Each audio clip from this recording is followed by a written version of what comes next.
Universidad de Fuerzas Armadas ESPE, Ingeniería en Telecomunicaciones, Fundamentos de Circuitos Eléctricos. Saludos cordiales al señor docente, coordinadores y compañeros estudiantes. El día de hoy se presentarán la resolución de los capítulos 23 y 24 pertenecientes al libro de Alan Robbins.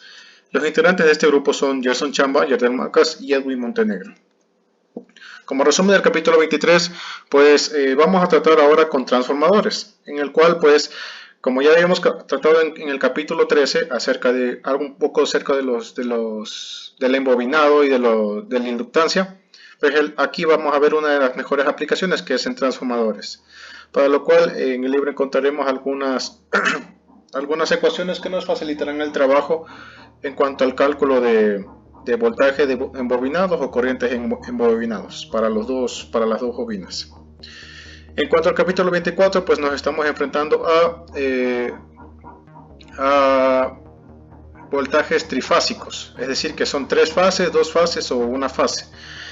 En este caso, vamos a encontrar cierta relación que existe cuando el sistema es balanceado o el sistema no es balanceado, para lo cual tendremos ecuaciones que nos permitirán simplificar los cálculos.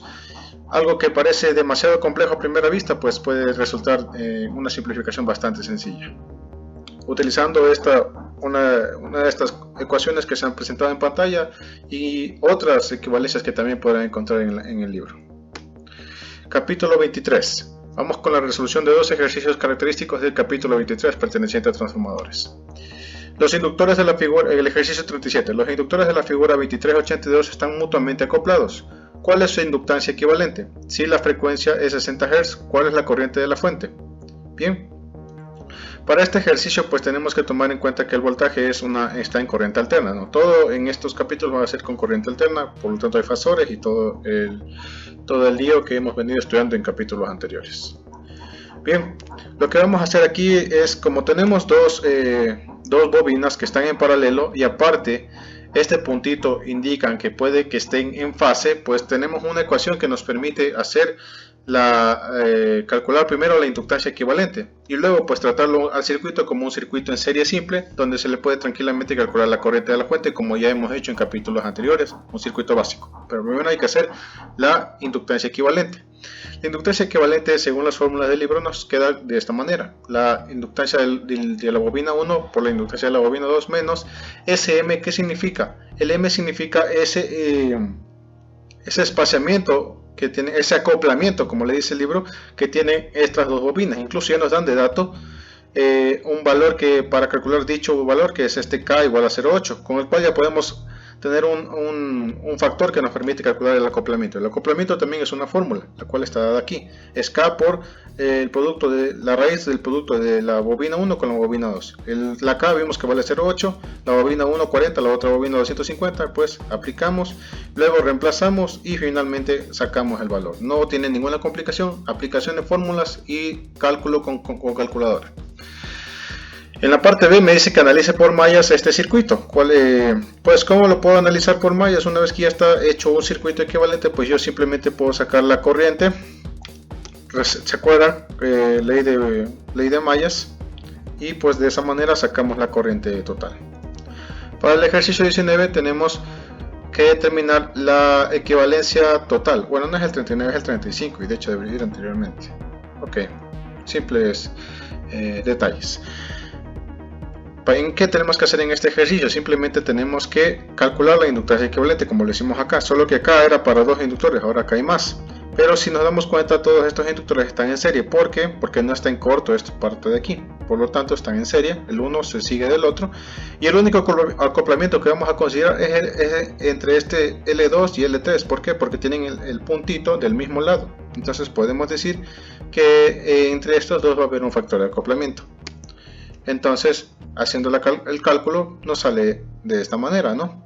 El acoplamiento se considera solamente el que hay entre estos dos y listo, seguiría en serie.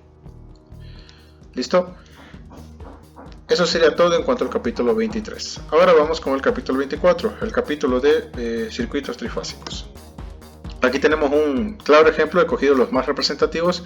Este ejercicio es bastante completo para el circuito de la figura, que es un circuito que está en 2 fases. Voltaje de AB, o sea del punto A a la terminal B, 208 voltios con 30 grados. Determine la magnitud y el ángulo de las corrientes, determine la potencia por fase y la potencia total, calcule las lecturas de cada vatímetro y sume la lectura de los medidores y compare los resultados de la PT. Bueno, lo de la lectura de los medidores lo hacemos analíticamente, ¿no? Para determinar la magnitud y ángulo de las corrientes, pues ocupamos las fórmulas que ya conocemos y pues nos sale de esta manera. Las fórmulas que puse al inicio nos queda de esta manera para la I de A, para la I de B aplicando lo mismo, para la I de C aplicando lo mismo, ¿sí? Si se dan cuenta siempre es 582, ¿por qué? Porque en una parte del libro nos dicen que cuando queremos calcular las corrientes, cuando calculamos una corriente y queremos saber qué pasa en los otros lados del devanado, por ejemplo calculamos la corriente en A que es esta de aquí y queremos saber qué pasa acá y acá, pues como se modela un sistema balanceado, que todos los sistemas del capítulo son balanceados, podemos tranquilamente a partir del 1 calcular los demás, simplemente modificando el ángulo en un grado de 120 grados, ¿no? Aquí le sumé 120 grados, perdón, le resté 124, me salió menos 134, luego le sumé 120 grados y me salió 106 grados. Y estas serían las tres corrientes.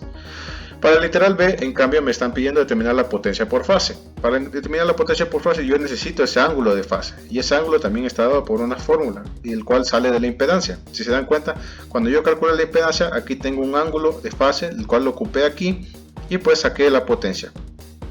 Y asimismo, por propiedades de los circuitos trifásicos balanceados, puedo multiplicar por 3 y sacar mi potencia total, porque todas las potencias me van a dar lo mismo, cuando está balanceado.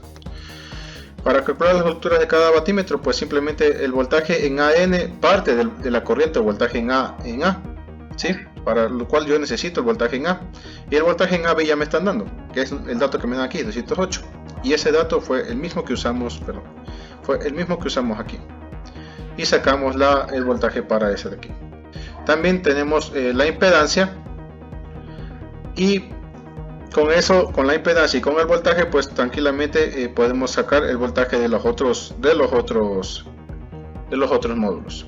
Con esos voltajes nosotros ya tenemos también las corrientes, podemos sacar tranquilamente la potencia total de todo el circuito, que es lo que me están pidiendo en el literal C.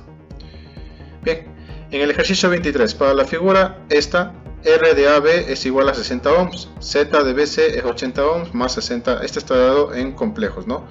Calcule las corrientes de fase de línea y la potencia en cada fase y la potencia total. ¿Y qué hicimos aquí? Pues literalmente lo mismo.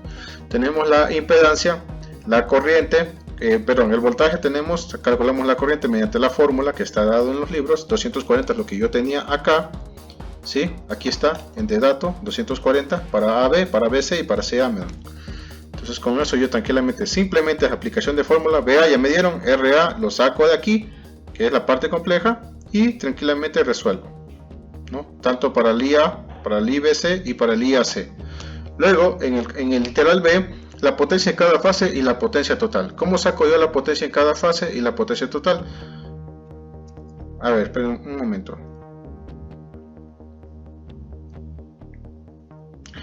Para sacar la potencia yo necesito las corrientes en A, la corriente en B y la corriente en C, las cuales yo también les di una fórmula para poder calcularla a partir de las corrientes de línea, ¿no? Estas son las corrientes de fuente, se llaman, y estas son las corrientes de línea. Simplemente es restar lo que ya teníamos acá de lo que nos da de dato el ejercicio, ¿no? También nos da los valores de I. Y pues hacemos los cálculos.